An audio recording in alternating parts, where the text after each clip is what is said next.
సమాజ మందిరముగా కూడుకున్న మానగా రేపగలు ఉపవాసం ఉండే కన్నీరు విడిచే దుఃఖించే అలాగే ఒక ప్రవక్త్రి ఉంది. ఎవరున్నారు? ప్రవక్త్రి. అన్ని మీకే. యోగా 2:30 ఉంది ఆవిడ. అన్నాను ప్రవక్త్రి. తన పెళ్ళైన తర్వాత భర్త చనిపోయాడంట. చూడ మాట. అన్న ఆమె ఒక ప్రవక్త్రి ఉండేది. ఆమె కన్యాత్మకులు 7 సంవత్సరాలుగా అప్లై చేసిందంట. తర్వాత బహుకాలము గడిచినది. 8 సంవత్సరాలు అంటే వయసు చెప్పండి. అప్రాక్సిమేట్లీ 84 + 7 అంత 91. 13 సంవత్సరాలు పెళ్ళైంది కాబట్టి వయసు ఏమైందో చెప్పండి. వయసు 101 సంవత్సరాలు 102 సంవత్సరాలు మనం ఏం చేసిందంట? తల్లి ఏం చేసిందిరా? దేవాలయము విడువక ఉపవాస ప్రార్థనలతో వేయింపగలు.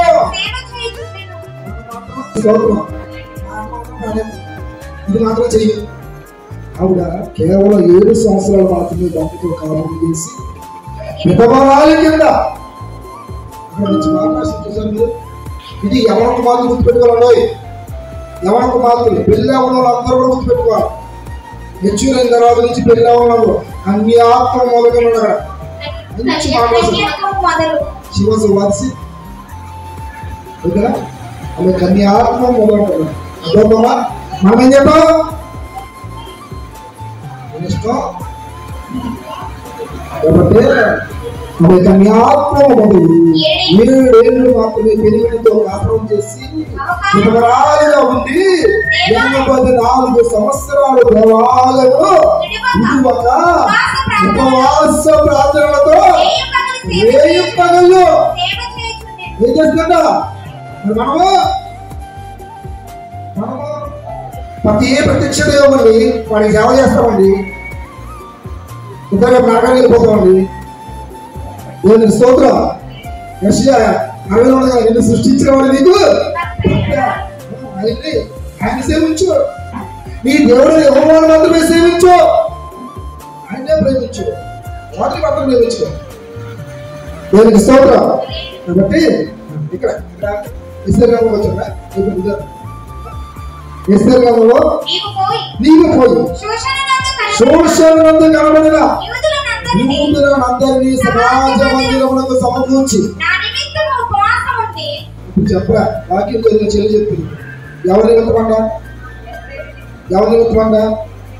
చెప్పరా? నా నిమిత్తము. ఎవరి నిమిత్తం? అక్కడ యూదులందరినీ సమాజ మందిరము సమకూర్చుకోండి. ఆవిడ ఎక్కడ? యూదులందరినీ కూడా సమాజ మందిరానికి సమకూర్చుకోండి. మళ్ళీ ఎక్కడ ఉంటుంది? నా నిమిత్తం.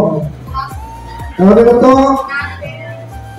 మరి మనం ఉపవాసం ఉన్నప్పుడు మన కోసం ప్రార్థన చేసుకోవాలా? ఇతరుల కోసం ప్రార్థన చేయాలా? అమ్మా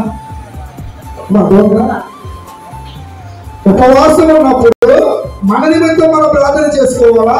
ఇతరుల కోసం ప్రార్థన చేయాలా? చెప్పాలి. ఇతరుల కోసం చేయాలి. ఎవరు పని చేయాలి?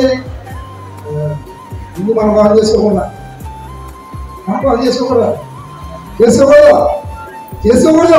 తిమోతికి రాసిన 2వ పత్రిక క్షమించు. తిమోతికి రాసిన 1వ పత్రిక 2వ అధ్యాయం 1వ వచనం చదువు. బాబు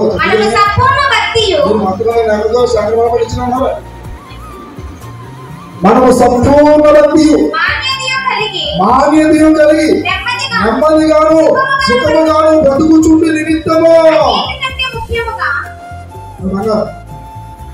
మనం ప్రశాంతంగా ఉండాలన్నా, మన సుఖంగా ఉండాలన్నా, అన్నిటికంటే ముఖ్యముగా మనుషులందరి కొరకు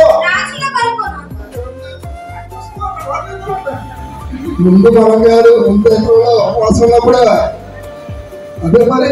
అందుకే నేర్చుకోవడం వాక్యం మన కోసం కాదన్నా, మన కోసం మనం ప్రార్థన చేసుకోవడం. ప్రార్థన మన కోసం అడగడం ప్రార్థన, ఇతరుల కోసం మనం అడిగేది విజ్ఞాపన.